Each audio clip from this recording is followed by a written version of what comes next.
किसी भी फूल वाले पौधे में, गुड़हल में, गुलाब में, सभी पौधे में ज़्यादा से ज़्यादा फूल चाहते हैं, साल भर फ्लावरिंग चाहते हैं, तो इसके लिए बहुत ही चमत्कारी खाद बताऊंगी। और ये जो खाद है बिल्कुल ऑर्गेनिक फ्री का खाद है और इससे आप अपने प्लांट को स्वस्थ रख सकते हैं, प्लांट की मिट्टी को उपजाऊ बनाए रख सकते हैं और प्लांट जो है हमेशा ग्रोथ करता रहेगा, साथ में फ्लावरिंग भी कर। साथ में मैं और भी कई सारे टिप्स और ट्रिक्स बताऊँगी जो आप अपने प्लांट में लगातार फ्लावरिंग ले सकते हैं। इसके लिए बहुत ही स्वस्थ प्लांट होगा, प्लांट के रूट स्ट्रॉन्ग बनेंगे। और ये फर्टिलाइज़र बिल्कुल फ्री का है और होममेड है, तो आप इसको 15 डेज़ के गैप में दे सकते हैं। आपके अपराजिता प्लांट में फ्लावरिंग नहीं होती, गुलाब में कलियां नहीं आते और गुड़हल में कलियां आती हैं तो गिर जाती हैं, तो ये जो खाद बताऊंगी ये एक माइक्रो न्यूट्रिएंट से भरा हुआ खाद है। साथ में इसमें भरपूर मात्रा में nitrogen, phosphorus, potassium, calcium, iron, zinc और भी कई सारे न्यूट्रिशन हैं, जिससे प्लांट तो हेल्दी बनेगा ही और प्लांट में जो कलियां आएंगी अच्छे से खिलेंगी भी। तो कभी कभी क्या होता है, प्लांट में एक बार फ्लावरिंग के बाद प्लांट में कलियां आना बंद हो जाती है, तो ये फर्टिलाइज़र आप कम से कम 15 डेज़ के गैप में दीजिए, तो प्लांट में बहुत जल्दी से फ्लावरिंग शुरू होगी, प्लांट में ज़्यादा कलियां बनेंगी। इसके लिए सबसे पहले प्लांट को हेल्दी बनाना ज़रूरी है। प्लांट में कीड़े मकोड़े फंगस ना लगे हों, अगर लगे हैं तो उनका ट्रीटमेंट ज़रूर कर लीजिए।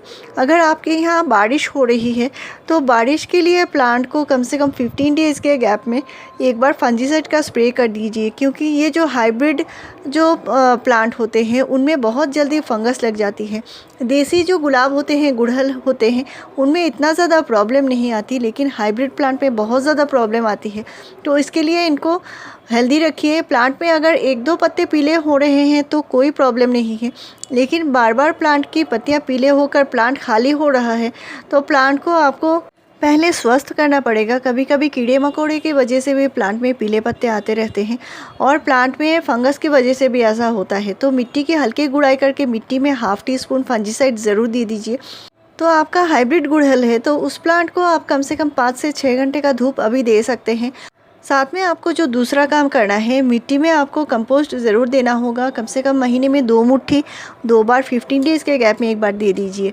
तो इसके साथ आपको जो करना है नेक्स्ट, आपको जो है NPK यानी बैलेंस NPK का स्प्रे करना है कम से कम 10 दिन के गैप में, यानी 10 डेज़ के गैप में NPK बैलेंस NPK जो होता है उसका सिर्फ 2 ग्राम 1 लीटर पानी में घोल के पूरे प्लांट के ऊपर स्प्रे करनी होती है। ये बहुत अच्छी होती है हमारे पौधे में पूरा न्यूट्रिशन देने के लिए, यानी इसमें बैलेंस मात्रा में नाइट्रोजन, फास्फोरस और पोटेशियम तीनों ही होते हैं और ये प्लांट में जो कलियां बनती है बनने में बहुत ज़्यादा मदद करती है।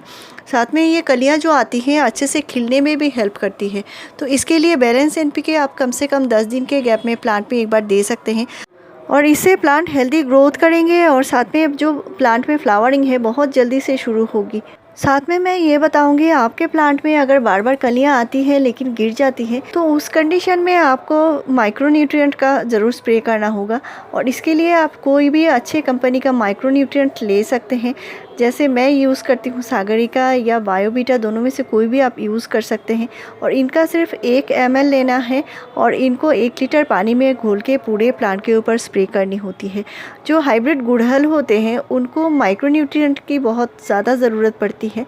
तो आपके प्लांट में अगर ऐसा कंडीशन है, प्लांट में बहुत फर्टिलाइज़र देने के बावजूद भी प्लांट में कलियां नहीं बन रही हैं, तो माइक्रो न्यूट्रिएंट कम से कम आपको 20 से 25 दिन के गैप में एक बार प्लांट के ऊपर स्प्रे करनी होगी। और ये माइक्रो न्यूट्रिएंट आप सीवीड ग्रेन्यूल्स भी ले सकते हैं, बहुत ही अच्छी होती है। इससे प्लांट को 16-17 तरह के न्यूट्रिशन मिलते हैं जो सूक्ष्म पोषक तत्व होते हैं, वो प्लांट के लिए बहुत ज़रूरी होती है प्लांट में फ्लावरिंग लाने के लिए। और ये आप कम से कम 20 से 25 दिन के गैप में एक बार ज़रूर दे दीजिए, इसे भी प्लांट में बहुत बढ़िया से फ्लावरिंग शुरू होगी। साथ में और एक चीज़ बताऊंगी, अगर आपने हाइब्रिड गुड़हल लगाए हैं या हाइब्रिड गुलाब लगाए हैं तो उनको बहुत ज़्यादा एक साथ पानी देने की ज़रूरत नहीं है। एक बार पानी देने के बाद मिट्टी थोड़ी सी हल्की सूख जाए, इसके बाद ही पानी फिर से देना है, नहीं तो बार बार प्लांट की पत्तियां पीले होते रहेंगे या जो कलियां हैं वो भी गिरते रहेंगे। तो ऐसा कभी कभी होता है, यानी गीली मिट्टी में आपको पानी या फर्टिलाइज़र कुछ भी नहीं देना है, इससे प्लांट में प्रॉब्लम आती है, प्लांट में फ्लावरिंग कम होती है। तो मैं जैसे देखभाल करती हूँ वही आपसे शेयर करती हूँ फ्रेंड्स। तो अभी फर्टिलाइज़र बनाने के लिए सबसे ज़्यादा ज़रूरी है चाय की पत्ती। तो मैंने यहाँ पे फ्रेश चाय की पत्ती लिया है और पहले से ही भिगा कर रखा है। चाय पत्ती जो होती है उसमें भरपूर मात्रा में नाइट्रोजन, फास्फोरस, पोटेशियम होता है, मिट्टी को हेल्दी बनाती है। साथ में मैंने लिया है एलोवेरा की पत्ती, और एलोवेरा जो होती है बहुत ही अच्छी होती है हमारे मिट्टी को उपजाऊ बनाने के लिए, प्लांट को हेल्दी बनाने के लिए, रूट को स्ट्रॉन्ग बनाने के लिए। इसमें भरपूर मात्रा में न्यूट्रिशन होता है, आप जानते भी होंगे। तो अंदाज़ से मैंने 1 मुट्ठी एलोवेरा की पत्ती लिया है, और आप यहाँ पे मैंने हाफ़ टी स्पून चाय की पत्ती लिया है और चाय पत्ती को पहले से 1 कप पानी में भिगा कर रख दिया है। साथ में मैंने 1 मुट्ठी एलोवेरा की पत्ती लिया है और हाफ़ टी स्पून गुड़ लिया है। ये मिट्टी को भी उपजाऊ बनाएगा, प्लांट के आयरन की कमी को पूरा करेगा। अगर आप गुड़ का इस्तेमाल करते हैं, पौधे तो हेल्दी रहेंगे ही, मिट्टी में जितने सारे गुणकारी बैक्टीरिया हैं उनके जो क्वांटिटी है बहुत ज़्यादा बढ़ जाएगी, प्लांट हेल्दी रहेगा, मिट्टी भी उपजाऊ बनेगा। तो ये फर्टिलाइज़र, चाय पत्ती में जो न्यूट्रिशन होता है ये प्लांट को बहुत ज़्यादा फ्लावरिंग करने में मदद करती है। एलोवेरा में भी भरपूर मात्रा में पोटेशियम होता है, और पोटेशियम खाद जो होती है गुड़हल में, गुलाब में, किसी भी फ्लावरिंग फ्रूटिंग प्लांट में फ्लावरिंग लेना चाहते हैं तो ये फर्टिलाइज़र बहुत ही ज़्यादा कारगर है। और साथ में एलोवेरा से इसको माइक्रो न्यूट्रिएंट्स भी मिलेंगे। तो इस तरह के फर्टिलाइज़र आप कम से कम 15 डेज़ के गैप में एक बार ज़रूर दीजिए, और लिक्विड तरीके से फर्टिलाइज़र देंगे तो प्लांट बहुत जल्दी इनको एब्जॉर्ब कर पाएंगे। इनका रिज़ल्ट आपको कम से कम 3 से 4 दिन में ही दिखना शुरू हो जाएगा। तो इनको फर्मेंट करने के लिए मैंने 2 दिन रख दिया है, आप 1 दिन के बाद भी इस्तेमाल कर सकते हैं। और यहाँ पे इनको छान लेना बहुत ज़रूरी है। तो मैंने यहाँ पे हाफ़ लीटर पानी में इनको एक साथ डिप करके रखा है, यानी डुबा कर रखा है। तो हाफ़ लीटर फर्टिलाइज़र जो है इसको छान लेना ज़रूरी है। तो छान के जो पानी निकाला है इसका कलर आप देख सकते हैं, ये फर्मेंट हो चुका है। इनमें थोड़े थोड़े बबल आपको दिख रहे होंगे, और ये जो पानी है बहुत ही असरदार होते हैं। तो ये जो फर्टिलाइज़र है मिट्टी में देने के लिए है, ये प्लांट के ऊपर स्प्रे नहीं करना है।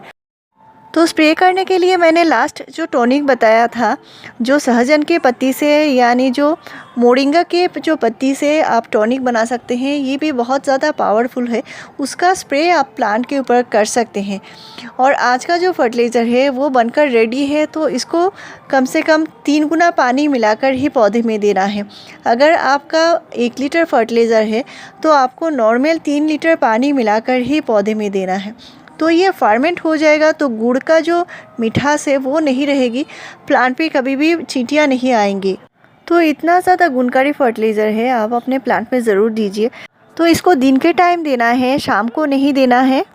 और अगर आपके यहाँ बारिश हो रही है और मिट्टी गीली है तो भी नहीं देना है, मिट्टी जब सूख जाए तभी आपको देना है।